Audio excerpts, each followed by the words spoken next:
जाते भये अरहंतातिमः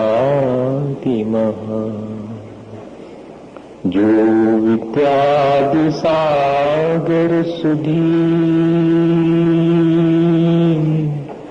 जो विद्यादि सागर सुधी गुरु है हितैषी शुद्धात्म में निरत नित्य हितोपदेशी वे पाप ग्रीष्म ऋतु में जल है सयाने पूजन है सतत केवल ज्ञान पाने पूजन है सतत केवल ज्ञान पाने। बोले भगवान महावीर स्वामी की, आचार्य कुंद कुंद स्वामी की, आचार्य गुरुवर विद्यासागर मुनि महाराज की।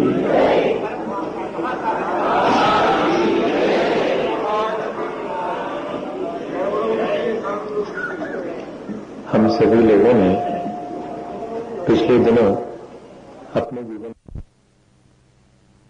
मुझे जगा लिया और सो जाया करते थे। किसके भरोसे कि कोई जगा लेगा।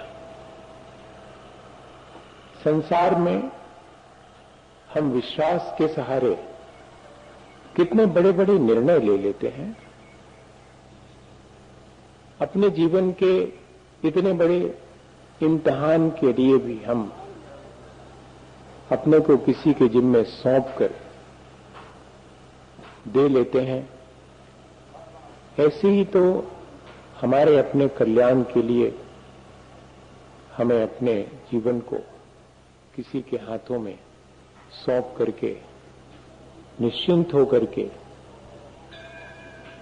और अपना पुरुषार्थ करना चाहिए। इसी का नाम सम्यक दर्शन है।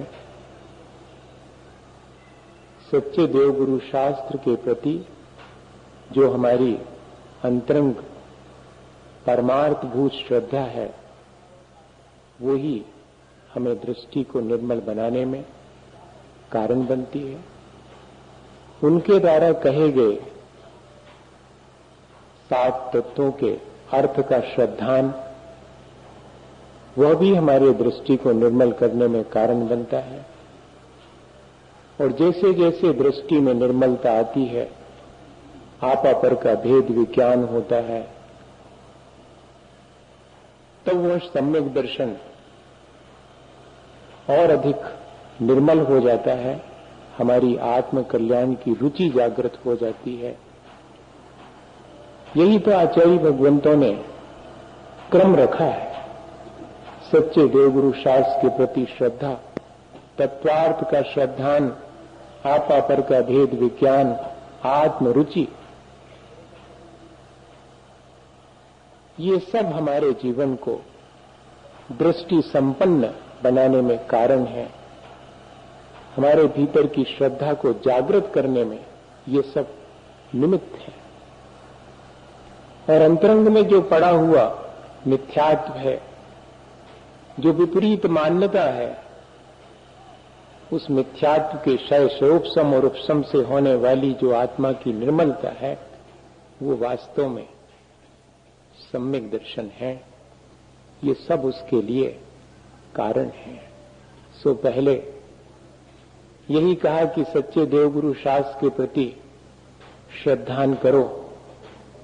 और जब सच्चे देवगुरु शास्त्र के प्रति श्रद्धान हो गया, रोज उनकी पूजा पाठ करने लगे, तो कहा कि इतने से नहीं चलेगा, तत्वार्थ श्रद्धान भी होना चाहिए। तत्व का जैसा स्वरूप है वैसा ही उसका श्रद्धान करना।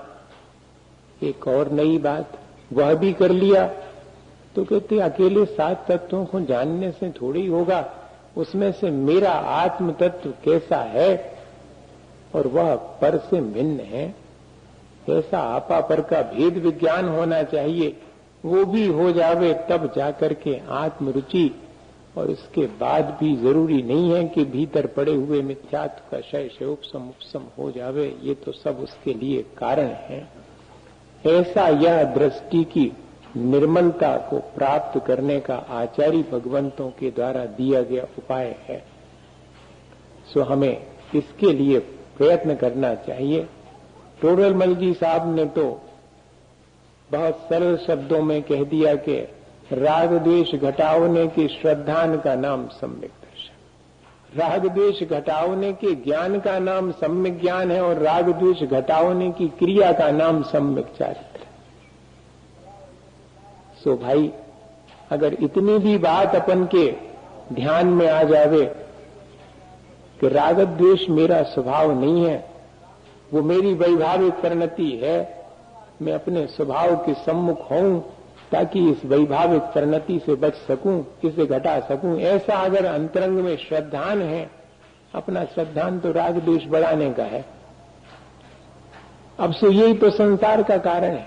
और ये समझ में आ जावे कि राग द्वेष मेरा स्वभाव नहीं, इसको घटाऊं, तो यह श्रद्धान ही हमारे जीवन को अच्छा बनाने के लिए निमित्त बनेगा, कारण बनेगा। ऐसा श्रद्धान सब जीवों के नहीं हो पाता। भव्य जीव होवे, संगी पंचेंद्री होवे, पर्याप्त अवस्था को प्राप्त हुआ हो और सोया हुआ न होवे, जागृत उपयोग वाला होवे, इतनी सब योग्यताएं जिसके पास हों, उसे ही ये दृष्टि की निर्मलता प्राप्त होती है। सो अपन ने अपने पूर्व पुण्य के द्वारा इन सब चीजों को प्राप्त भी कर लिया है। अपन ये मान के चलें कि हम सब भव्य जीव हैं, क्योंकि आचार्य भगवंतों ने लिखा कि जो अनंत भगवान को अतीन्द्रिय सुख है, ऐसा न मान करके भौतिक सुखों को ही सच्चा मानता है, वो अभव्य है। तो अपन तो ऐसा नहीं मानते। अपन तो अतीन्द्रिय सुख को ही सच्चा सुख मानते हैं, जो अनंत अवस्था में प्राप्त होता है। ये भौतिक सुख तो वे सच्चे सुख नहीं है। इसलिए अगर मोटे रूप में देखा जावे तो हम सबके भीतर भव्यता तो है ही। संगी पंचेंद्री हैं, पर्याप्तक हैं, जागृत उपयोग है, इतना सब तो हमने अपने पूर्व पुरुषार्थ से प्राप्त कर लिया है। सच्चे देवगुरु शास्त्र का सानिध्य भी पूर्व पुरुषार्थ से मिल गया। इतना शयोपशम भी है कि प्रयोजनभूत 7 तत्वों का ज्ञान कर लेवें, लेकिन प्रयोजनभूत 7 तत्वों का ज्ञान करने के बाद भी अपने आत्मा के कल्याण की रुचि जागृत न होवे तो भैया उसको क्या कहा जाए। और उस क्षयोपशम का उपयोग दूसरे को समझाने में हमारा लग जाता है, या इस बात का अहंकार हो जाता कि हम तो तत्व के बारे में बड़ी बारीक बात जानते हैं। प्रयोजनभूत 7 तत्वों का ज्ञान हमें उन सब से पृथक आत्म तत्व को उपादेय समझने में कारण बन जावे, और हम अपने उस आत्म तत्व को उपादेय मान करके उसकी जो वैभाविक स्थिति है उससे मुक्त होने के लिए पुरुषार्थ करने लगे, तो ही समझना कि हमने इस जीवन का लाभ उठा लिया है, हमारा जीवन सार्थक हो गया। वरना ये सब मिलने के बाद भी और हमने इस तरफ अपनी दृष्टि नहीं रखी, तब हमारा यह सब कहते अकारक हो गया। इतना सब किया, आंख मिल जाने के बाद कोई व्यक्ति ठीक ठीक देख न सके तो उसको क्या कहेंगे कि भाई इसने आंख का ठीक से उपयोग नहीं किया। हमें जो पर्याय मिली हम उसमें अपने जीवन को अच्छा न बना पाए, तो इस पर्याय की क्या सार्थकता और उसकी क्या दुर्लभता। दुर्लभता और सार्थकता तो तब है जबकि हम ये कार्य उसमें कर सकें, अपनी दृष्टि को निर्मल बनाने का कार्य कर सकें। पूरा जीवन ही नहीं, कई जीवन भी अगर सौंपना पड़े तो हम इस काम के लिए सौंपें कि मुझे वो दृष्टि की निर्मलता। अर्हन्ते सो भक्ति सम्मतम, अनंत भगवान में जो सुख भक्ति है वह मुझे प्राप्त हो और अनंत के जैसा ही मेरा स्वरूप है ऐसा मेरे भीतर श्रद्धा उत्पन्न हो, ताकि मैं उस अवस्था को प्राप्त कर सकूं, वही मेरे लिए प्राप्तव्य है। ऐसा मन के भीतर भाव उत्पन्न होना चाहिए, ऐसी दृष्टि हमें प्राप्त होनी चाहिए। अकेले आंख प्राप्त होने से जरूरी नहीं है कि दृष्टि प्राप्त हो जाए। इसी तरह अकेले चार बातें उनका ज्ञान हो जाने से जरूरी नहीं है कि हमें तत्व का दर्शन, आत्मदर्शन हो ही जावे। एक बाबा जी ने रास्ते में पड़े हुए व्यक्ति को देखा, शराब पिए हुए था वो, तो उसको देख करके उन्हें लगा कि ये तो परिचित सा है। तो गौर से देखा तो याद आ गया कि अरे ये तो वही व्यक्ति है जो मेरे पास एक दिन आया था और इसकी दोनों आंखों में रोशनी नहीं थी, तो मेरे से इसने कहा था कि बाबा जी आशीर्वाद दो, मेरे दोनों आंखों में रोशनी आ जावे, आप भी भगवान से मेरे लिए प्रार्थना करो। सो मैंने भी भगवान से प्रार्थना करी थी। सो भगवान की भक्ति का फल कहो या इसके पुण्य कर्म का उदय कहो, पाप कर्म की निर्जरा कहो या कि होनहार कहो, चाहे जो कहो, इसके रोशनी आ गई थी। लेकिन रोशनी आने के बाद इसने ऐसा काम किया, आज नशे में पड़ा हुआ है, इसे होश में लाना चाहिए। उसे होश में लाए और जैसे ही होश में आया तो बाबा जी ने कहा कि पहचाना मुझे? तो पहचान गया तो आंख नीची हो गई। बाबा जी ने कहा कि मुझे तुमसे ऐसी आशा नहीं थी कि मैंने तुम्हारे लिए इतनी मेहनत करके भगवान से प्रार्थना करी और तुम्हें आंखों की रोशनी भी मिल गई और तुम ऐसे व्यसन में लग गए। तो उसने क्या जवाब दिया? उसने कहा बाबा जी आपने आंख तो दी लेकिन दृष्टि और दे देते तो आज मेरी ये दुर्गति नहीं होती। ये उदाहरण पढ़ करके मुझे लगा कि सचमुच हमें संसार को देखने की आंख तो मिली है, लेकिन अपने ही आत्म तत्व को देखने की दृष्टि नहीं मिली। वो कोई दे नहीं सकता, वो तो स्वयं ही अपने पुरुषार्थ से हमें अपने भीतर प्रकट करनी पड़े। और वो कैसे प्राप्त होगी? जिनकी आंख खुल गई है, जिन्हें ऐसी दृष्टि प्राप्त हो गई अपने आत्म तत्व को प्राप्त करने की, और जिन्होंने उस अपने आत्म स्वरूप को जानकर उसे प्राप्त भी कर लिया है, उनके चरणों में अपनी श्रद्धा व्यक्त करके और निरंतर अपने राग द्वेष को घटाते चले जावें, तब जाकर के और हमारी भी वो दृष्टि हमें प्राप्त हो जाएगी, जिससे कि हम अपना जीवन अच्छा बना सकेंगे, अपना कल्याण कर सकेंगे। जो जितना जितना अपना राग द्वेष घटावे, समझना कि वो उतना ही दृष्टि संपन्न है, उतना ही उसकी दृष्टि निर्मल है, उतना ही उसका कॉन्सेप्ट क्लियर है। उसे मालूम पड़ गया है कि राग द्वेष मेरा स्वभाव नहीं, संसार बढ़ाने वाली चीज है और मैं तो घटाना चाहता हूं अपने संसार को और अपने जीवन को अच्छा बनाना चाहता हूं। तो वो सुख दुख में हर्ष विषाद न करेगा।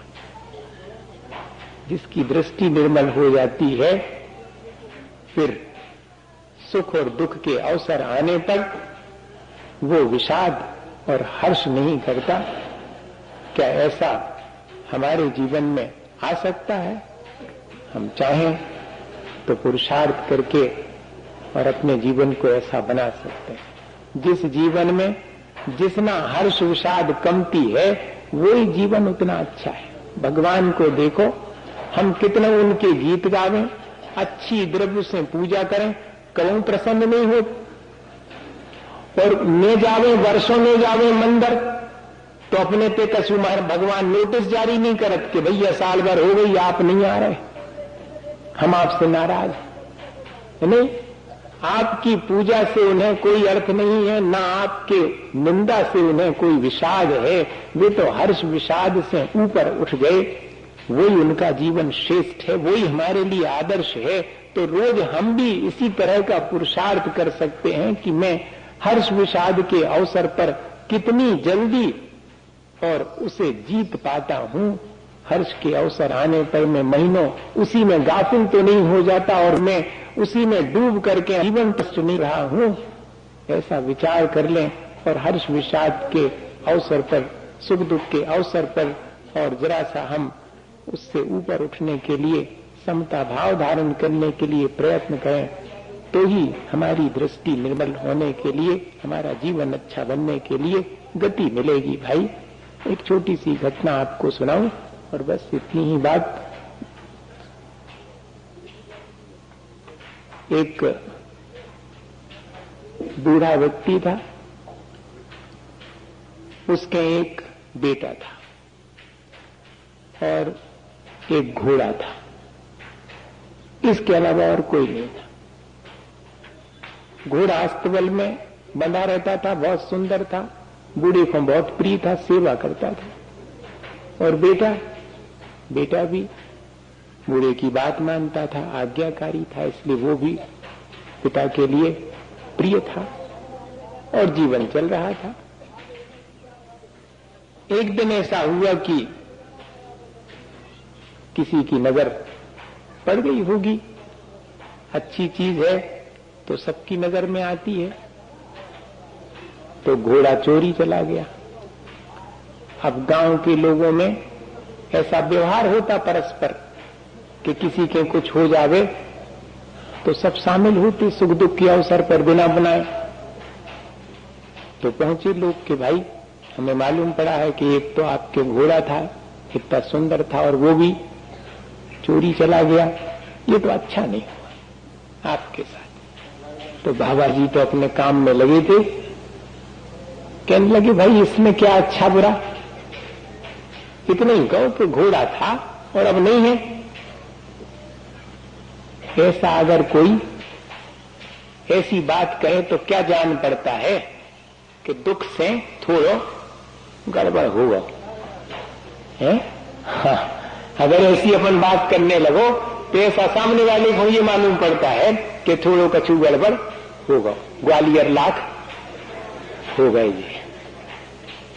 तो लोगों के मन में भी आया कि बड़ा दुख का अवसर है, घोड़ा ये कहीं तो था और भग गया है, तो बाबा जी को ऐसी सब सूझ रही है, कह रहे हैं कि यही कहो अकेला के घोड़ा था अब नहीं रहा, इसमें क्या अच्छा और क्या बुरा।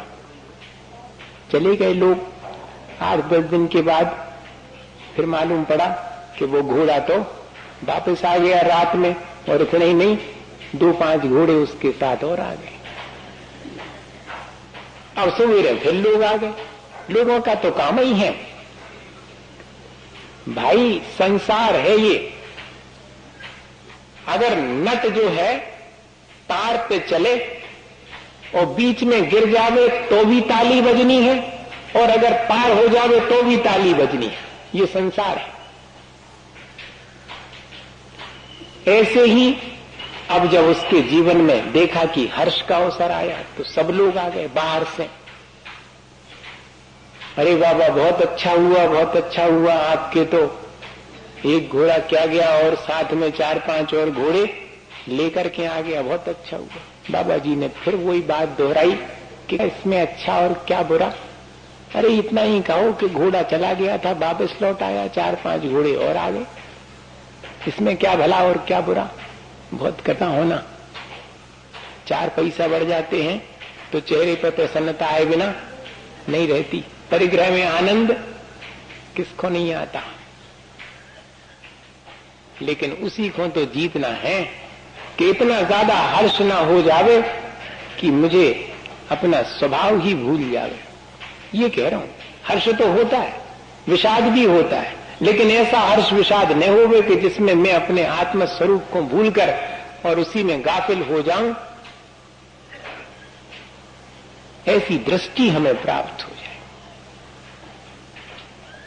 अब एक दिन ऐसा हुआ कि वो जो बेटा था वो नए घोड़ों के ऊपर बैठ करके और घूमने निकला, तो घोड़े तो नए सीखे के थे, तो घोड़े ने पटक दिया तो पैर टूट गया।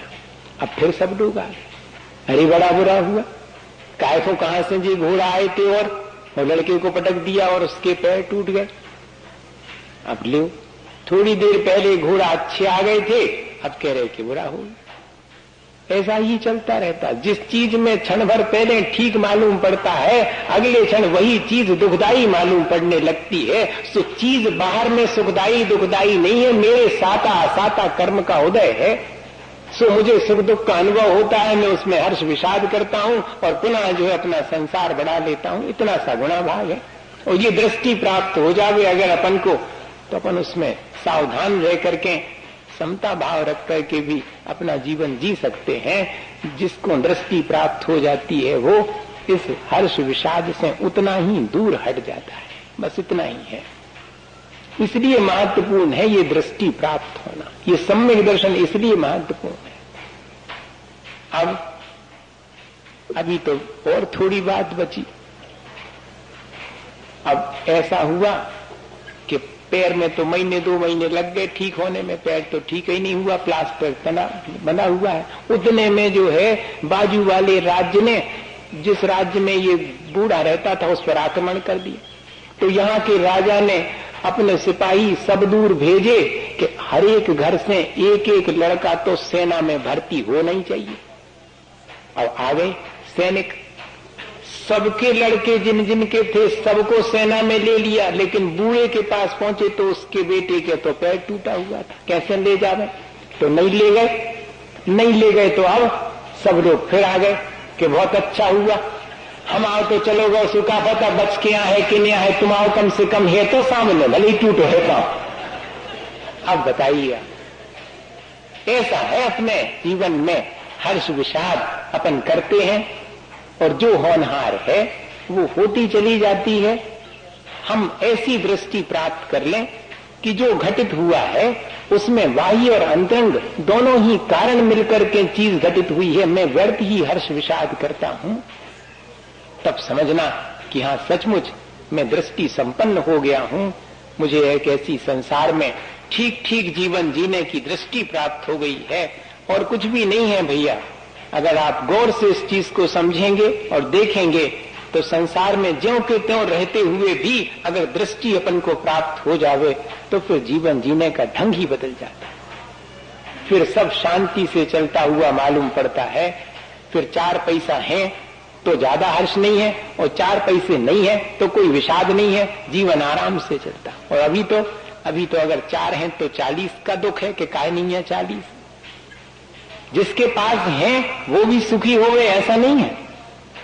पुण्य उदय जिनके तिनके भी ना ही सदा सुख साता, यह जगवास जथारथ देखो सब दीखे दुखदाता। एक दृष्टि प्राप्त करने की बात है कि जिनके पुण्य का उदय है उनके भी सब प्रकार की साता हो गए ऐसा नहीं है। रामचंद्र जी को भी जो है सब प्रकार की सुख सुविधा संपन्न थे, लेकिन दुख आया तो आया, किसको नहीं आता? महापुरुषों को भी आया। ये दृष्टि हमें प्राप्त हो जाए कि उस दुख में भी मैं अपने धर्म को नहीं भूलूंगा और उस सुख में गाफिल होकर के धर्म को छोड़ नहीं दूंगा। इतना अगर प्राप्त हो जाए तो यही निर्मलता हमारे जीवन को अच्छा बनाने में कारण बन सकती। इसी भावना के साथ कि हमें ऐसी दृष्टि मिले और हमारे विषाद के अवसर पर भी और अपने धर्म को अपने स्वभाव को नहीं भूलते हुए अपने जीवन को अच्छा बनाएं। बोले आचार्य गुरुवर विद्यासागर। हे गुरुवर शाश्वत सुख दर्शक यह नग्न स्वरूप तुम्हारा है, जग की नश्वरता का सच्चा दिग्दर्शन करने वाला है। जग जग विषयों में रचित चित गाफिल निद्रा में सोता हो, मैं विष कंटक बोता हो। ओ निशा का सन्नाटा वन में वनचारी चरते हो, तब शांत निराकुल मानस तुम तत्वों का चिंतन करते हो। करते तप से